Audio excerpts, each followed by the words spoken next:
Tay, nakalive ako.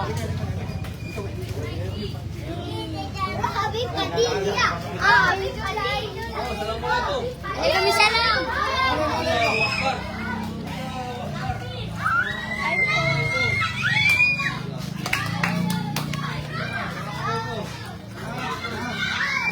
Sir, luwag tayo.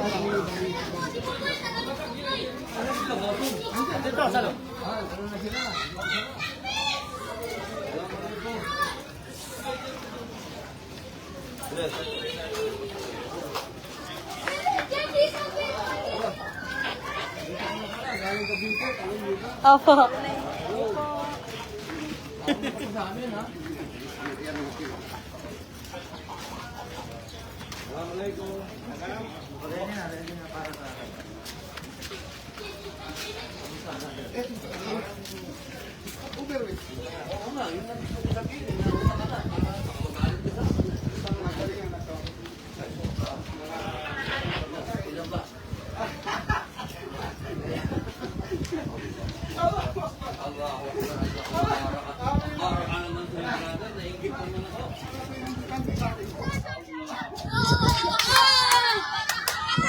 Sir, luwag tayo. Thank you. Thank you po.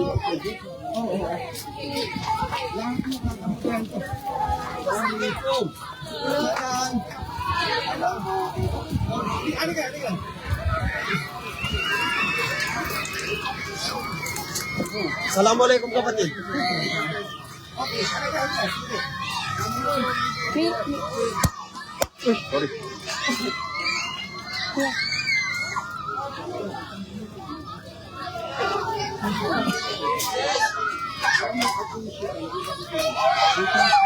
Sorry.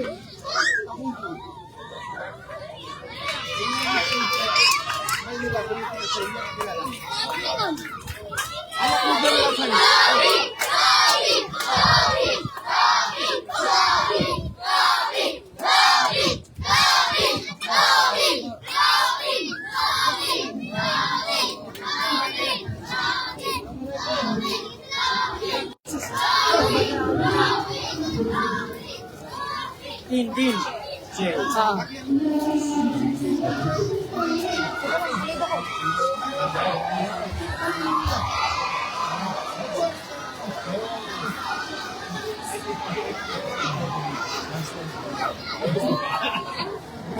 Sir, yun tayo. Gilid.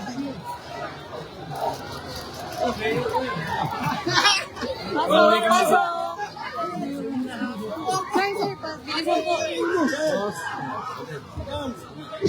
Idol!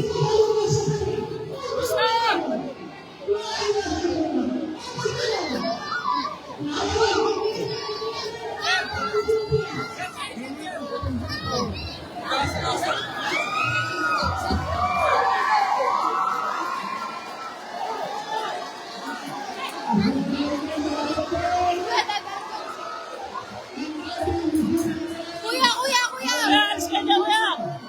Kuya!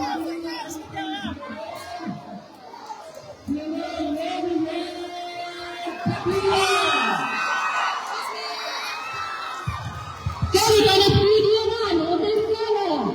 Nagkakaroon po niya.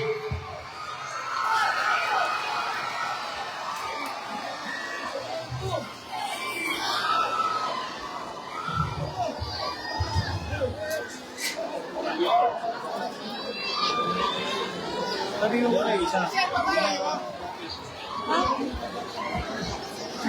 Mabuhay!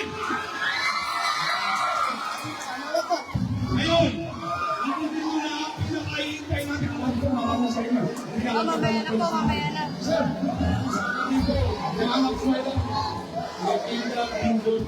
Ngayon, takbir! Takbir! Takbir! Muli po, maraming salamat. Maraming sisisigil tayo ng sila. Gusto nagpapasalamat at kay Mansi kasi wala akong tulog yan sir. Ating gabi, pumunta ako sa bahay. At ako ang pinalabas. Pero sir, umasa po kayo. Ito ang mga tanong natin dito sa aling na barangay ay talagang mahal na mahal po kayo sir. Mga ito sir siguro nagtutulog sa ito dahil makita na lang ng personal na mayroon magpanabigay sa isa amin lang. At least, nagkaroon kami ng pagkakataon ng isang mahal na senador. O senador ng Muslim.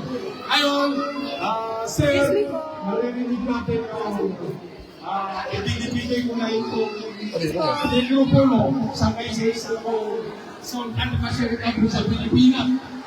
Naging police ko pa natin po yan ng ito po, sir. Sir, na ba kayo?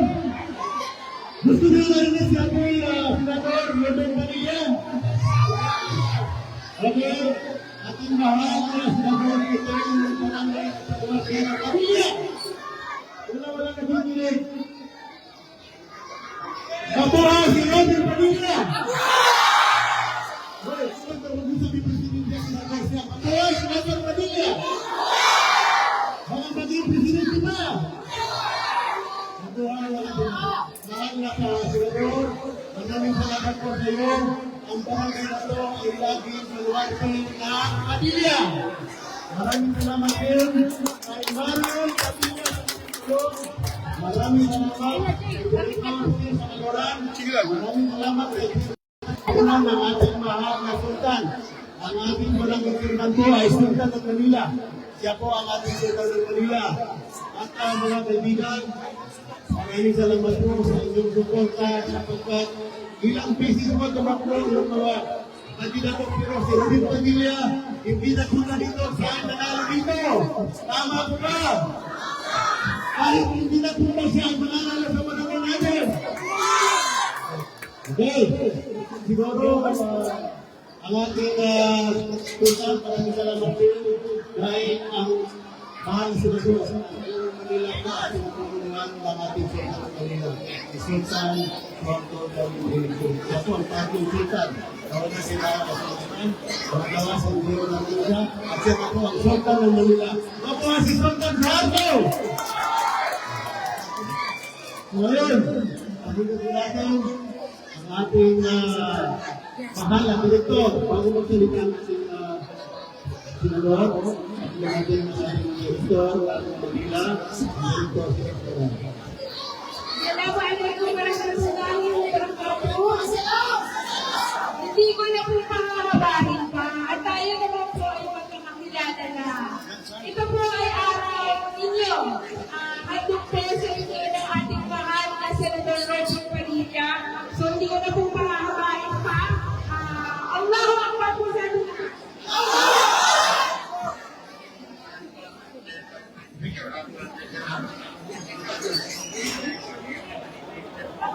Okay? Gusto ba niyo marinig ang ating mahal na Senador? Okay. Kapag nagsasalita siya ang okay. Mga kababayan, ang ating nag-iisang Muslim Senador, Senador Abdulaziz Padilla. Allahu Akbar! Allahu Akbar! Allahu Akbar!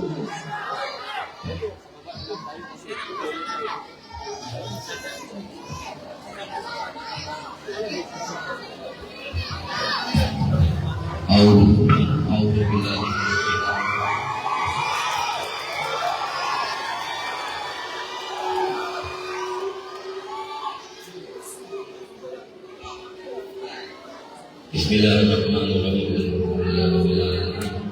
Bismillahirrahmanirrahim. Assalamualaikum warahmatullahi wabarakatuh.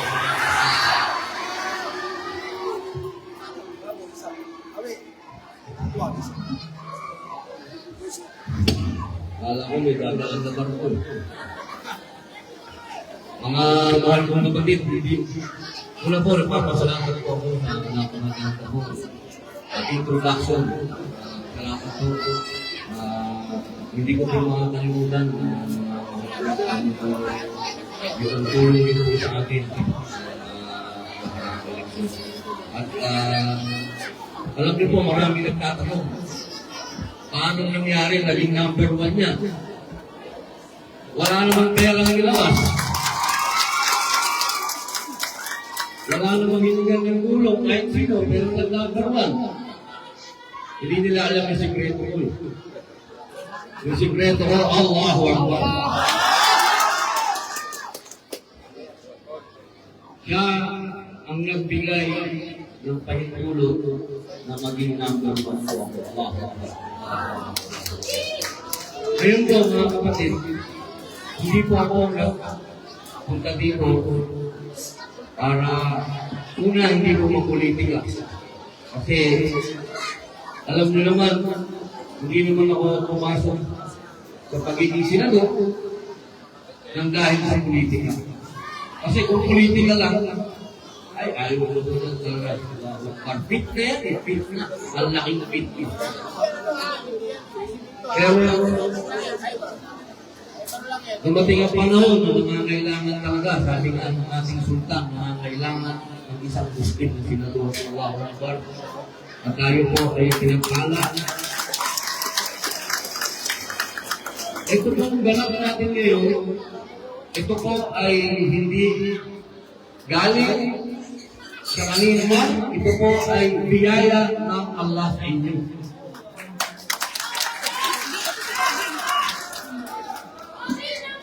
Kasi po, kapag ang relief galing sa gobyerno, galing din po sa inyo yun. Naintindihan niyo po ako, kapag ang gobyerno nagbigay ng relief, hindi kayo dapat magpasalamat. Kasi pera niyo yun eh.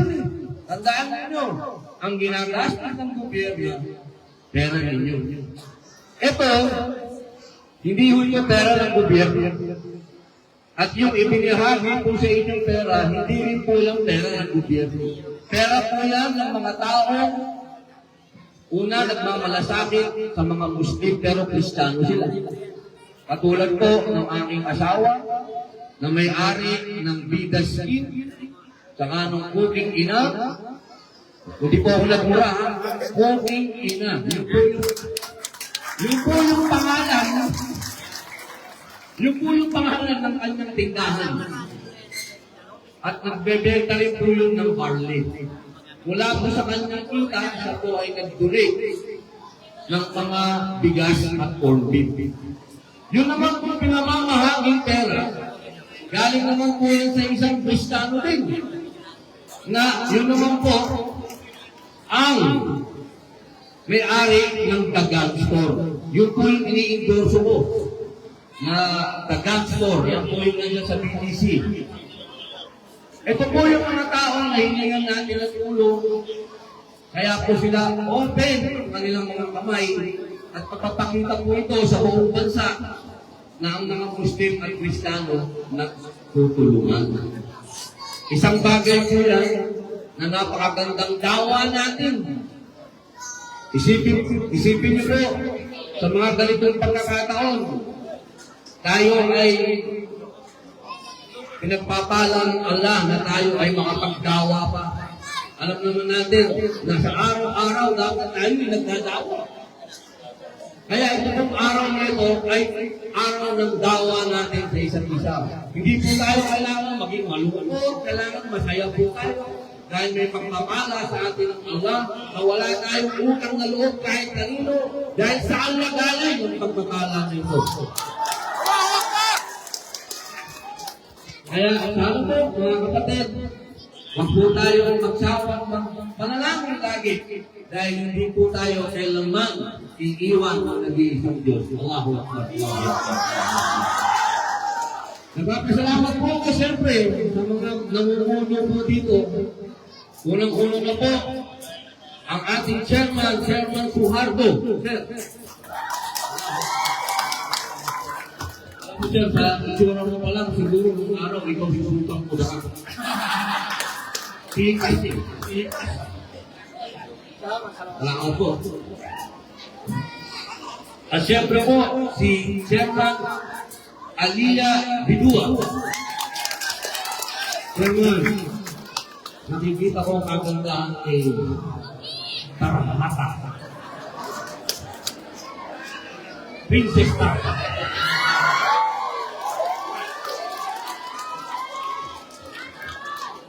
At syempre po, tinatanong nila ako bakit mayor ang tawag ko sa kanya? Kasi po, ito pong lokal na pamahalaan ng Maynila, mahal nila ang mga Muslim. Lalo-lalo na yung dating mayor, Isko. Isko Moreno, mahal na ng mga Muslim. Hindi ko makakalimutan yung tao na yan, Isko. Dahil binigyan tayo ng magandang libingan yan.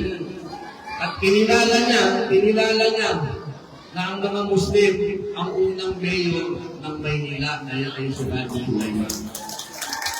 Ngayon, siyempre, yung bagong mayor. Yung bagong mayor, kinikilala pa rin niya yung pagmamahal ng Isko sa mga Muslim. Kaya ang tawag ko sa kanya, mayor. Kasi siya ang itinalaga ng mayor ng Maynila ng mga siwa sa atin. Alam mo si Ma'am Shay, nakikipaglaban ito para sa karapatan natin mga Muslim. Lagi kong bisita ito sa Senado. Maraming salamat po sa nakikipaglaban ninyo. At sa panahon ninyo, makipag-coordinate sa amin sa napaka-eksing oras. Allahu Akbar. So, maraming salamat. Inshallah, kantipalaan po tayo ng Allah sa ating magandang gawa. At siyempre po, si Ibrahim Timahuta. Allahu Akbar. Wala si Ibrahim. Okay, yun po.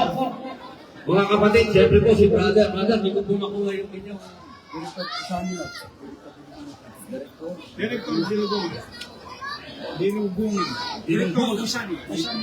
Director Kusani. Director Kunsami. Director Kunsami. Napakagaling niyo po ang salita. Parang pag kayo po kumantin na ako, ibuno po kayo. Bawal bagsak po. Kayo po, boss. Kayo po, ma'am. Siyempre po, kayo po ang pinakasiga.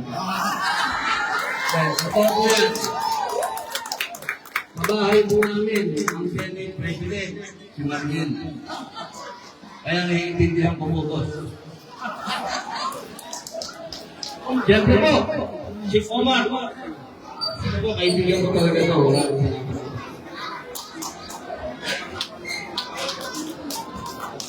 Ito po ang dating administrator ng Golden Moon. Kaibigan po kami, pero medyo, brother, ako, okay din.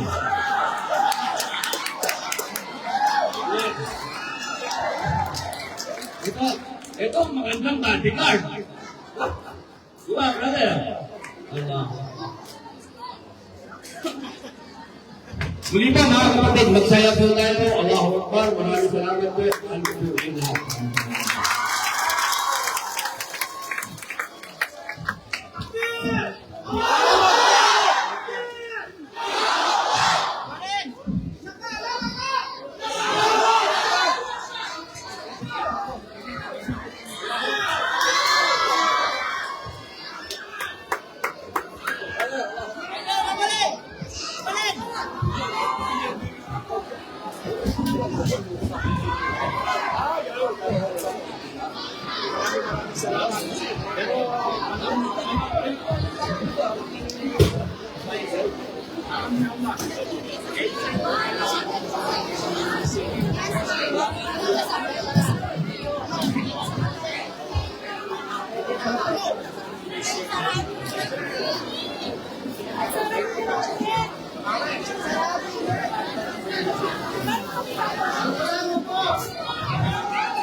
At syempre po, palakpakan po natin ang EP ni Chairman Suhardin Bunig. Normally, look at this place of sorry. The wife of the Chairman Suhardin Bunig. Lola Luis Lukman. Maraming salamat po sa inyo.